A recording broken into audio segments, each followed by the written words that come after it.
Notre invité est M. Cellou Dalein Diallo, qui est le président de l'Union des forces démocratiques de la Guinée.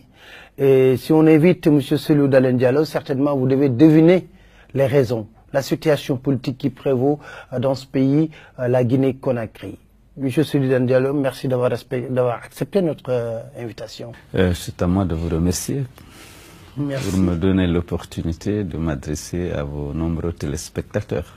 Alors, vous êtes réélu vice-président exécutif de l'Internationale libérale. Est-ce qu'on peut savoir si l'Internationale libérale a une position très claire par rapport à la situation politique en Guinée? Oui, l'Internationale libérale défend un certain nombre de valeurs, des valeurs libérales, les droits humains, l'état de droit, la démocratie. Or, toutes ces valeurs sont actuellement violées en Guinée, donc l'Internationale libérale n'est pas à l'aise avec les politiques qui sont menées en Guinée dès lors qu'elles violent l'essentiel des valeurs libérales. Mais on a comme l'impression que par rapport à la situation, nous qui suivons de très près cette situation, qui dégénère quelque part, qu'il y a un mutisme total d'organismes, excepté peut-être Amnesty que j'ai entendu condamner ce qui s'est passé en Guinée.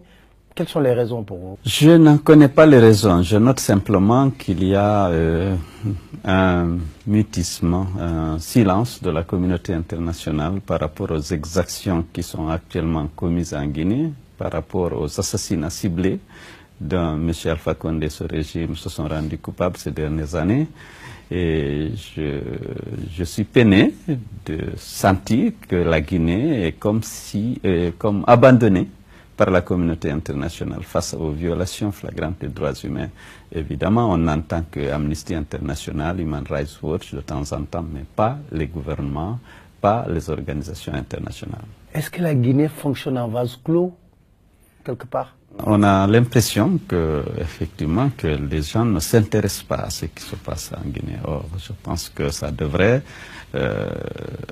intéresser la communauté internationale, les organisations sous-régionales comme la CEDEAO, l'Union africaine, les Nations unies, pour que quand même on puisse arrêter ce massacre. Aujourd'hui, nous sommes à plus de 103 Guinéens abattus à bout portant par les forces de défense et de sécurité, sans qu'aucune enquête ne soit diligentée, sans qu'aucune sanction, même administrative, ne soit prononcée contre les policiers et les gendarmes auteurs de ces crimes. Et tout le monde se lève là-dessus. Depuis les élections locales, on a enregistré 20 morts, 20 jeunes de l'opposition qui ont été abattus comme ça, sans qu'aucune commission d'enquête ne soit mise en place pour identifier les responsables de ces crimes. Alors, on a vu que pour avoir les élections, la tenue des élections législatives la dernière fois, il a fallu l'intervention des Nations Unies pour essayer de faire discuter tout le monde autour de... Est-ce qu'il y a un suivi par rapport à ce qui a été programmé? Écoutez, depuis que M. Alpha Condé est là, on a organisé plus de 4 ou 5 dialogues politiques, mais qui n'ont jamais été suivis d'effet, sinon si bien que chaque année, on reprend. Alors, on a tendance à dire que l'opposition préfère les accords politiques à la loi, mais ce n'est pas vrai. C'est lorsque la loi est violée que les acteurs politiques se retrouvent pour savoir comment réparer les préjudices subis par les uns et les autres du fait de la violation de la loi. Et vous savez que l'organisation des élections ne doit pas dépendre de l'humeur du président, parce que c'est du domaine de la loi. La loi fixe les mandats et le gouvernement a l'obligation de respecter les échéances électorales. Mais M. Alpha Condé ne les respecte pas pour les élections législatives. Il a fallu que l'opposition marche pendant près de 3 ans pour exiger la tenue des élections. Et on a fait appel justement aux Nations Unies, dont le secrétaire général avait bien voulu désigner M. Saïd Djinnit pour venir essayer d'infléchir la position des autorités guinéennes pour les amener à organiser les élections législatives seulement en 2013. Et les élections locales, qui devaient aussi se tenir depuis 2011, n'ont été organisées qu'en 2018, le 4 février. Et depuis le 4 février jusqu'à présent, on n'a pas pu mettre en place la totalité des exécutifs. Et donc, le non-respect de la loi favorise l'organisation de dialogue Et malheureusement, les décisions de dialogue ne sont pas aussi respectées, hélas. Quelle est véritablement l'origine de cette crise politique permanente en Guinée? C'est le non-respect de la loi, la violation récurrente de la Constitution, comme je viens de le rappeler en ce qui concerne les élections. On avait 2 élections qui devaient être organisées en 2011. M. Alpha Condé a refusé systématiquement de le faire. L'opposition l'a exigé, a fait recours à la rue. Et il a fallu 2 ans et demi pour qu'il se décide, sous la pression de la communauté internationale, d'organiser les élections législatives. Et il a refusé jusqu'en avril 2018, jusqu'en février 2018, d'organiser les élections locales. Maintenant, elles ont été obtenues donc au forceps. Il y a eu beaucoup de fraudes massives qui ont été organisées, notamment au niveau des centralisations. Et en ce qui concerne l'UFDG, nous avons pu réunir les pièces à conviction mettant en évidence le changement des résultats issus des urnes au niveau des centralisations. Et nous avons exigé que les vrais résultats issus des urnes, dont on avait les pièces à conviction, que ces vrais résultats soient publiés. Ils n'ont pas voulu et finalement, à force de manifester, de rencontrer, de dialoguer, on a trouvé un consensus. On a signé un accord politique le 8 août, au terme duquel le pouvoir acceptait de rendre certaines communes volées à l'opposition, une partie du butin, une toute petite partie d'ailleurs, à l'opposition pour la paix, pour sortir de la crise et de la rue. Nous avions accepté, on a signé cet accord, mais quelques semaines après, autour de M. Alpha Condé, il y a une réunion qui a décidé de ne pas respecter cet accord. Voilà où on en est aujourd'hui. Nous exigeons le respect de cet accord, qui était un minima pour l'opposition. Malheureusement, le pouvoir dit ne pas être à même de respecter cet accord. Alors cet accord est signé par le ministre de l'Intérieur, par le président du groupe parlementaire RPG Arc-en-Ciel, et par moi-même en tant que chef de file de l'opposition. Mais aujourd'hui, le gouvernement dit non, qu'il ne respecte pas sa propre censure. Il ne respecte pas la loi, il ne respecte pas la loi fondamentale, il ne respecte pas les accords politiques. Voilà le désordre dans lequel ce refus de respecter sa propre signature, de respecter les lois de la République, mais le pays. Nous ne pouvons pas accepter que justement nos suffrages soient volés et que le minimum que le pouvoir a accepté de nous restituer, que là aussi il revienne sur sa décision. Est-ce que l'opposition n'est pas si faible que dans les rapports de force toujours, on voit que le pouvoir finalement remporte et gain de cause? Non, l'opposition en Guinée n'est pas faible. L'opposition en Guinée était forte. Et nous avons gagné ces élections locales dans la plupart des collectivités, c'est clair. On a battu le parti présidentiel dans beaucoup de communes, notamment en Basse-Guinée, à Conakry. À Conakry, dans les urnes, l'UFDG a eu 76 conseillers contre 49 pour le parti présidentiel. Ça, c'est au niveau de la capitale. Et dans toutes les circonscriptions, dans toutes les collectivités de la Basse-Guinée, par exemple, c'est l'UFDG qui est arrivé devant, en dehors de 2 collectivités dans lesquelles c'est des listes indépendantes. Donc, l'opposition n'est pas faible. La capacité de mobilisation de l'opposition guinéenne est connue. Nous sommes capables de mobiliser 1 million de personnes à Conakry. Et notre poids électoral aussi est connu, même si les résultats publiés, les résultats officiels qui sont des faux résultats, ne reflètent pas le rapport de force réelle sur le terrain. Alors, il y a eu aussi beaucoup de jeunes Guinéens qui ont été tués lors de vos manifestations. Allez-vous donner suite à cela? Oui, nous avons aujourd'hui près de 100, un peu plus de 100 jeunes qui ont été abattus depuis l'arrivée de M. Alpha Condé au pouvoir. Et malheureusement, ces jeunes n'ont pas eu droit à la justice. Comme je l'ai dit tantôt, aucune enquête n'a été ouverte, aucune sanction administrative n'a été prononcée contre la police et la gendarmerie chargée d'assurer la sécurité des manifestants. Et comme vous le savez, le crime, l'impunité encourage la récidive.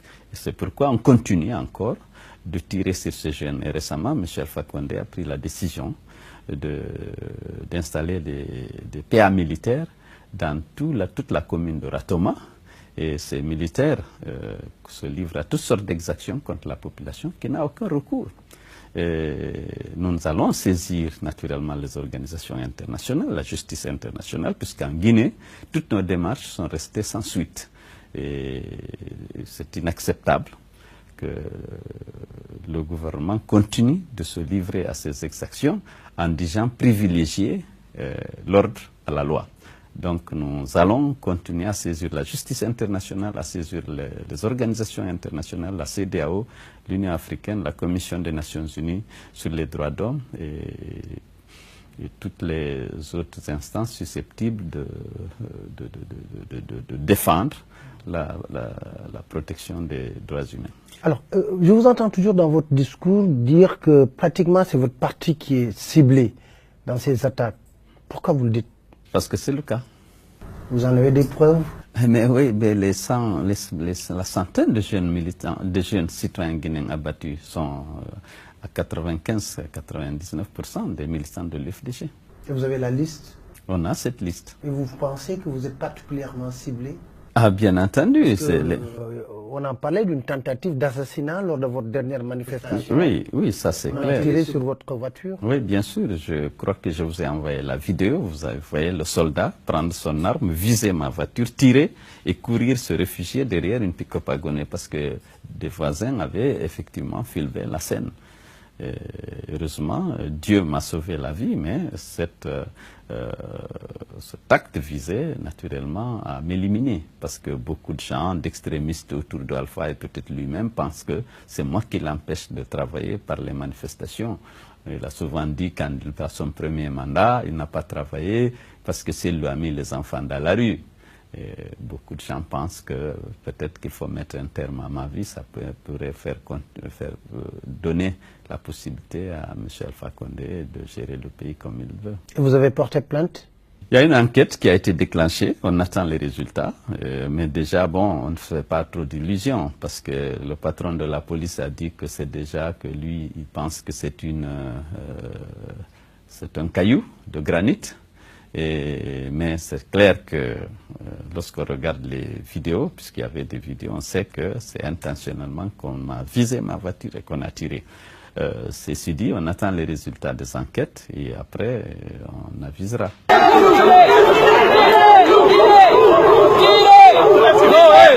C'est pas vous, vous êtes nos frères, c'est Alpha qui vous donne des instructions illégales et irrégulières comme ça, pour priver les citoyens de leurs droits. Soyez des républicains, vous êtes des citoyens.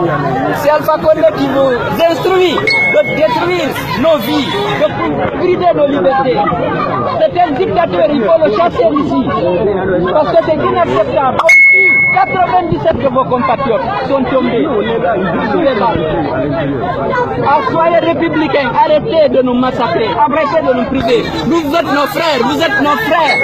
Nous sommes tous des Guinéens. Alors, aujourd'hui, comment comptez-vous faire face à cette situation qui dégénère?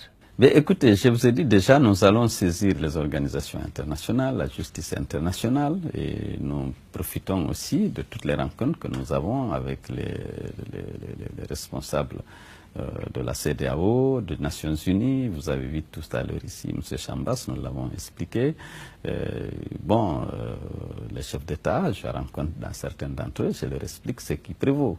Mais ceci dit, la démarche sera faite vers la justice internationale et vers les organisations qui recevront des rapports détaillés sur ce qui est en train de se passer actuellement dans mon pays. Est-ce que vous pensez concrètement que c'est possible d'organiser les législatives en 2019 déjà?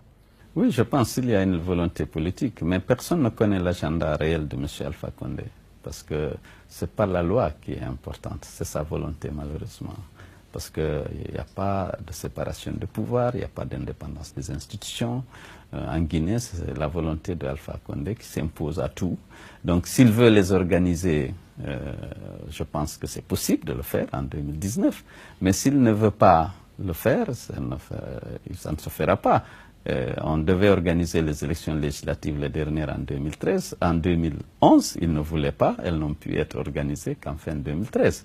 Les élections locales, on devait les organiser depuis 2011. Il n'a voulu les organiser grâce à la pression de l'opposition, par la rue, hélas, qu'elle n'a pu les organiser qu'en février 2018, c'est-à-dire que 7 ans après. Est-ce qu'il veut organiser les prochaines élections législatives qui devaient l'être au premier trimestre 2019 ou plus tard?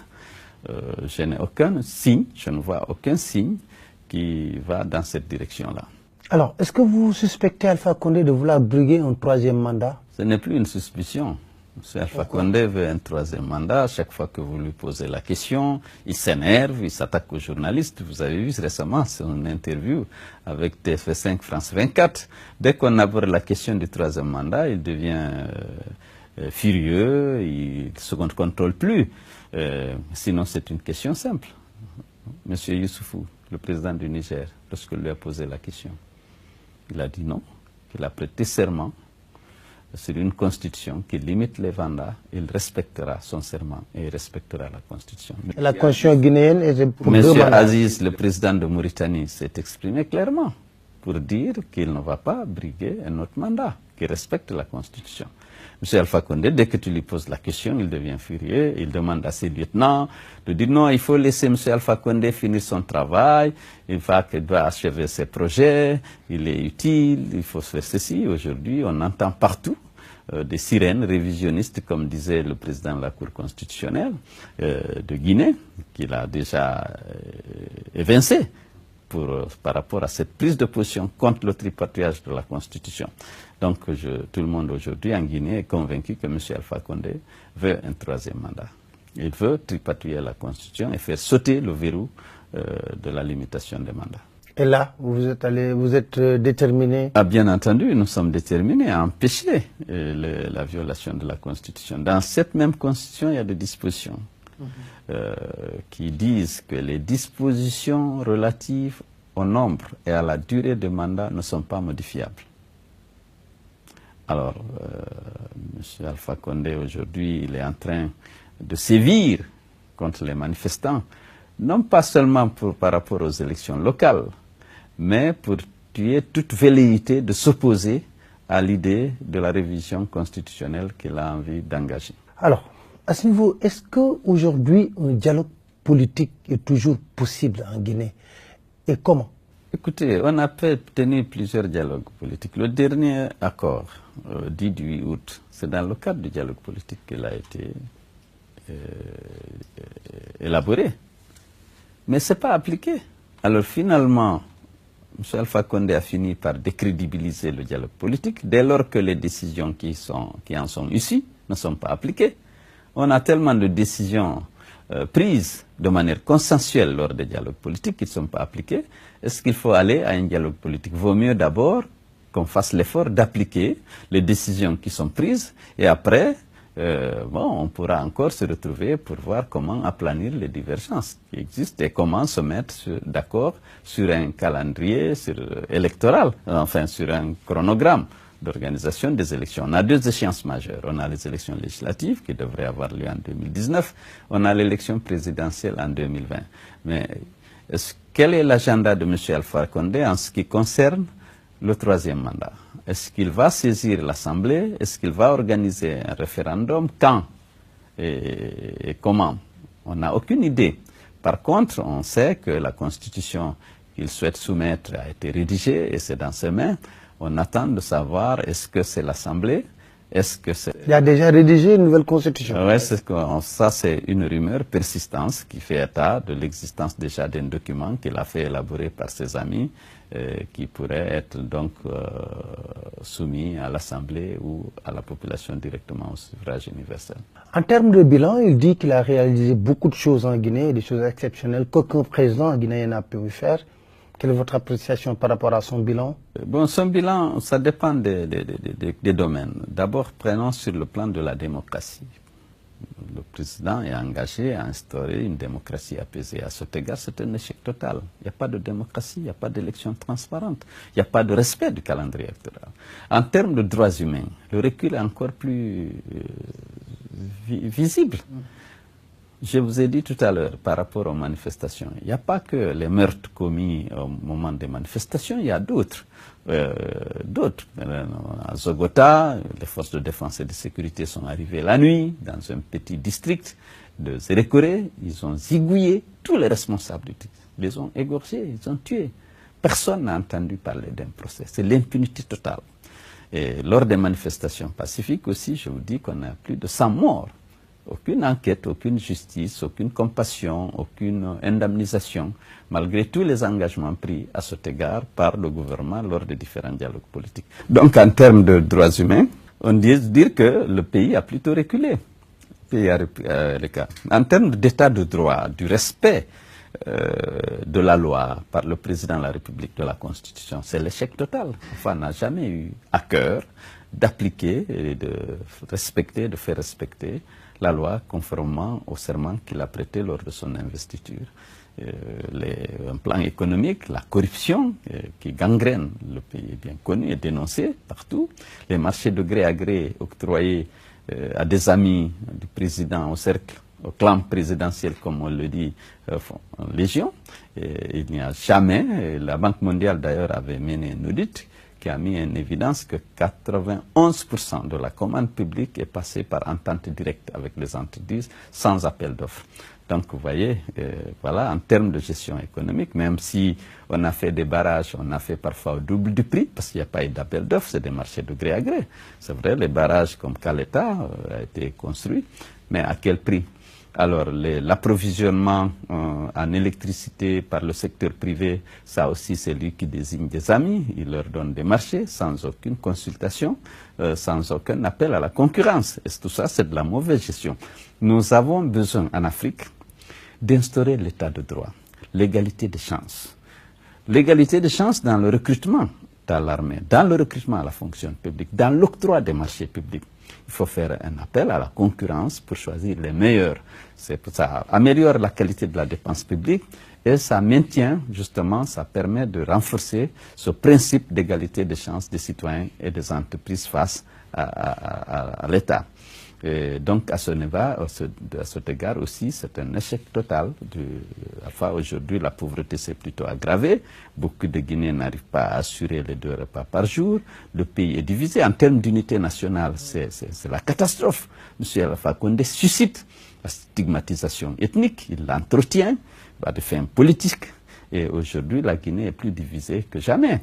Et tout ça, c'est le fait d'une politique délibérée de M. Alpha Condé de diviser les Guinéens en ethnies, en tribus, et sans jamais avoir à cœur le souci de consolider l'unité de nation, de promouvoir la fraternité et la solidarité entre les composantes ethniques et les composantes non politiques.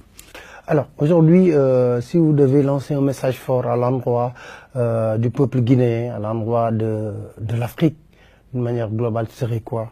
Pour la Guinée, il faut d'abord demander aux Guinéens de se mobiliser pour ne pas accepter la violation de la loi fondamentale. Il faut que les Guinéens refusent la division que M. Alpha Condé est en train de vouloir faire prospérer à des fins politiques.